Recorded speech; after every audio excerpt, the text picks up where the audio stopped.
Kas yra likimo apdovanotas vaikas? Naujoje knygoje Gabus vaikas jos autorė Jurga Misiūnienė pabrėžia, kad gabumai nebūtinai reiškia puikius pažymius ar lengvą kelią į sėkmę. Dažnai tai ir didelis iššūkis pačiam vaikui bei jo aplinkai. Apie gabius vaikus rubrikoje Knyginėjimai pasikalbėsime su pačia Jurga Misiūnienė. Labadiena. Labadiena. Ačiū, kad atvykote ir knygą savo atsinešėte. Na tai dažnai įsivaizduojame, yra toks stereotipas, kad pirmūnai yra gabus vaikai ir gabus vaikai yra pirmūnai. Ar iš tikrųjų taip yra? Tikrai ne. Žinoma, kad tarp pirmūnų yra gabių vaikų, bet tarp pirmūnų yra vaikų, kurių gebėjimai yra tiesiog aukštesni ir jie rezultatų pasiekia tiesiog labai daug dirbdami ir labai daug stengdamiesi. Na ir turi tą maksimalų rezultatą, kurio iš jo tikisi mokykloje, ar ne? Bet tarp vaikų, kurie nesimoko aukščiausiais pažymiais, taip pat yra labai daug gabių vaikų. Tai va čia ir yra didysis praradimas, kad jie galėdami mokytis aukštais pažymiais ir būti taip vadinamais pirmūnais, jie tokiais nėra. Kaip tėvams suprasti, kad jų vaikas gabus? Nes, na, kaip suprantu, tai nėra taip lengva. Atrodo, būtų visai paprasta. Taip, gauna gerus pažymius, viskas lengvai sekasi mokykloje, vaikas yra gabus. Jeigu sunkiau sekasi, na, tai gal tų gabumų kažkokios kitose sritise galbūt yra. Tai kaip tėvam atskirti, kad jų vaikas yra gabus? Yra tiesiog daug tokių smulkesnių ar ne požymių, kuriuos mes pamatome savo vaikuose ir tada mums kyla klausimas, vat galėtų kilti tas toksai, o čia ar negalėtų būti dėl to, kad vaikas mano gabus, ar ne? Ir tas smulkesni tokie požymiai, tai aišku, yra vienas iš tokių, kad to vaiko raida yra spartesnė. Jeigu mes taip apsidarytumėm aplinkui ir palygintumėm jį su to vaiko bendramžiais, pastebėtumėme, kad jisai greičiau supranta kažkokius tai dalykus, jis labiau į gylį domisi, jisai labai, šiaip vaikai klausinėja, kodėl, ar ne? Bet gabus vaikai to klausinėja ypatingai daug, jiems neužtenka, kad būtų pasakyta, kas yra, jiems reikia suprasti, o kodėl taip yra. Tai tas didelis smalsumas, klausinėjimas, nepasitenkinimas pirmo atsakymu, nenoras klausyti pirmo atsakymo, ar ne, sakykime, vidutinių gebėjimų vaikas gavo autoriteto pasakymą, kad taip turi būti, gerai taip turi būti, gabiam to neužteks, jisai tikrai pasidomės ir netgi pabandys apeiti tą taisyklę ir va tokie, ir tam tikrą prasme ir nepaklusnumo momentai, ar ne, irgi gali kartais būti signalu, kad vaikas yra ypatingai gabus.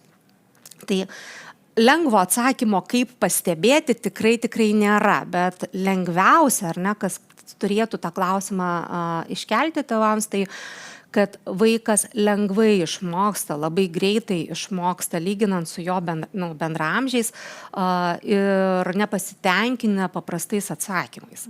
Na, o po to tai jau į gylį galima jau ieškoti ir patvirtinimo šitam įtarimui, sakykime.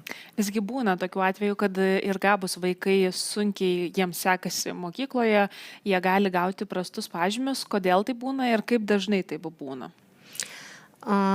Tikrai taip, kaip jau gabumas tikrai neužtikrina aukšto rezultato, tai greičiau yra galimybė aukštus rezultatus turėti ir didelė dalis. Aš tai vadinu iš tikrųjų didelę, nes tyrimai rodo, kad apie 40% gabių vaikų savo potencialo nerealizuoja, o tai reiškia, kad jie nesimoko pakankamai aukštais pažymiais, ar ne, tokiais, kokiais jie galėtų mokytis.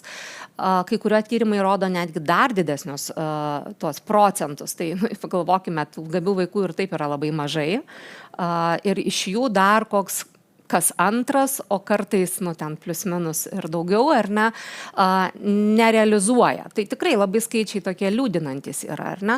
O ieškant atsakymo, kodėl taip atsitinka, tai priežasčių vėlgi labai daug galime rasti. Nuo tokių priežasčių, kad galbūt jiems trukdo jo tam tikros negalios, ar ne, sutrikimai, nes tas pats vaikas gali turėti ir negalių, sutrikimų, netgi mokymosi sunkumų įvairių ir tuo pačiu būti gabus. Tai reiškia, du kraštutinumai sutampa vienas su kitu ir vienas kitas slopina ir suaugę nesupranta, kas ten darosi. Ar ne? Galbūt gali jisai patekti į aplinką, kurioje tas gabumas nėra vertinamas, nėra atpažįstamas ir netgi yra nuvertinamas. Tikrai turbūt gali tekti girdėti ar ne tokių pasakymų, nu ir ką tu su tuo darysi? Ir kam tau to reikia, ar ne? Tai vėlgi yra priežastis, kurios nudrasina mažą vaiką, augantį vaiką, ar ne? Ir jisai nesistengs. Prasmės nematymas, ar ne? Netilpimas į tam tikras taisyklės, kurias mes suaugę bandome nustatyti vaikui ir sakyti, tu turi taip. O jam taip nesinori ir jisai nemato prasmės pagal tas taisyklės gyventi. Tada jisai priešinasi visiškai sąmoningai ir gali netgi slėpti savo gabumus vardan priėmimo, kad jį priimtų aplinka. Tai priežasčių yra nuo tokių susijusių su negaliam, su įgimtais dalykais iki labai psichologinių arba netgi pedagoginių priežasčių, nes tiek tėvai nelabai žino, kaip jam elgtis, tiek mokytojai ne visi žino, ne visi pajėgia mokyti gabų vaikų. Tai va būtent kaip mokykloms ir mokytojams sekasi atpažinti tokius vaikus ir su jais dirbti. Na, žinoma, kad mokytojams tai irgi nėra lengva užduotis, vis dėlto klasės perpildytos, pamokų daugybė, tai dar atpažinti kitokius vaikus, gabesnius vaikus irgi yra labai sunku. Mokykloje turėtų dirbti komanda. Tai neturėtų būti palikta mokytojo tik tai vieno atsakomybėje.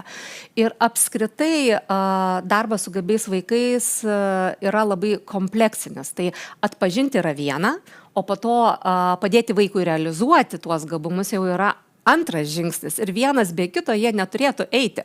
Kitaip pasakius, vien tik tai sužinoti, kad šitas vaikas yra gabus, jokios naudos neduoda, o kartais netgi gali net ir pakenkti, nes tai vaikų uždedama atsakomybė. O tu gabus, dabar krapstykis pats, ar ne? Tai atpažinti verta tada, kai mes žinome, ką mes su tuo darysime, kaip mes jam padėsime ir kokias ugdymo sąlygas mes jį galėsime įtraukti.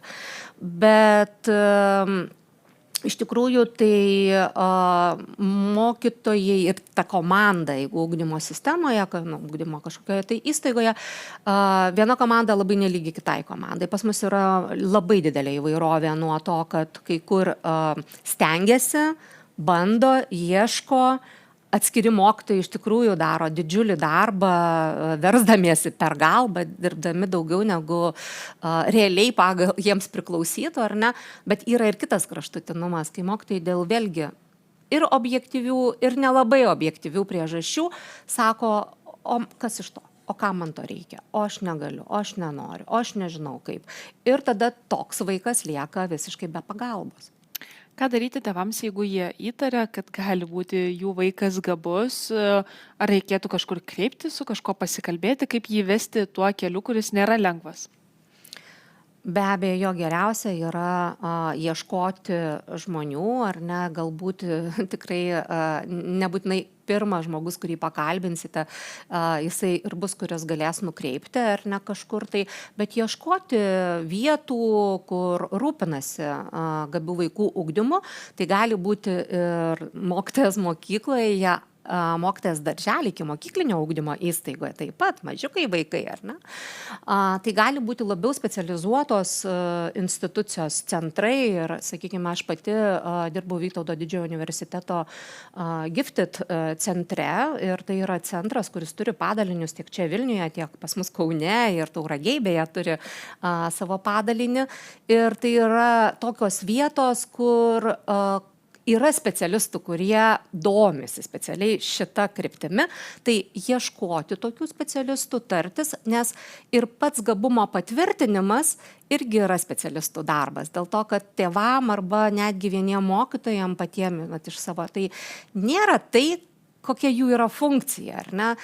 Gabumus patvirtina ir, sakykime, lygį nustato psichologai. Ačiū labai Jums už pokalbį. Na ir žinoma, pasakysime apie Jūsų knygą, kad kas susidomėjo tikrai gali paskaityti, kaip tik vasarą bus to laisvo laiko daugiau.